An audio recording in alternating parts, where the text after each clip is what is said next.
الحمدللہ وحدہ والصلاة والسلام علی من لا نبی بعدہ۔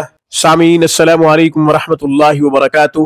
سامعین، نظر بد یا اچھی نظر یہ حق ہے، کیونکہ رسول اللہ صلی اللہ علیہ وسلم کا ارشاد ہے العین حق۔ اچھی نظر ہوگی تو اچھے اثرات پڑیں گے، اور اگر بری نظر ہوگی تو برے اثرات پڑیں گے۔ آج میں نظر بد کو اتارنے کا ایک مسنون عمل آپ کو بتاؤں گا۔ انشاءاللہ نظر بد اتر جائے گی۔ نظر اتارنے کی مسنون دعا بتاؤں گا، اس کے ذریعے آپ بچوں کی، بڑوں کی اپنی نظر اتارا کریں۔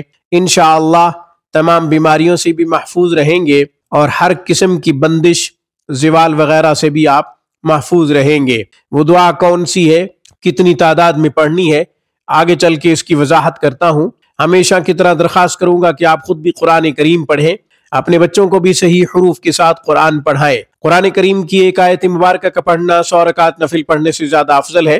علم کا ایک باب سیکھنا 1000 رکعت نفل پڑھنے سے زیادہ افضل ہے۔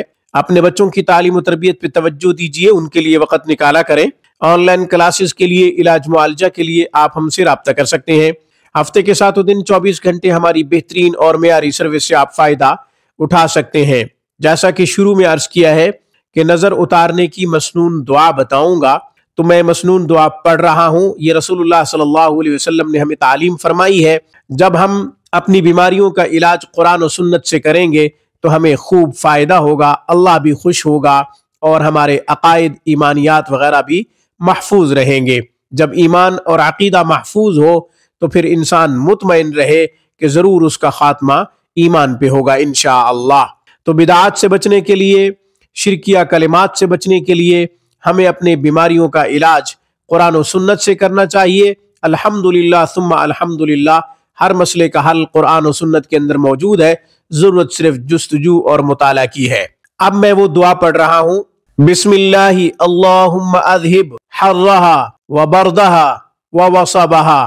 پھر پڑھ رہا ہوں، بسم اللہ اللہم اذہب حرہا وبردہا ووصبہا۔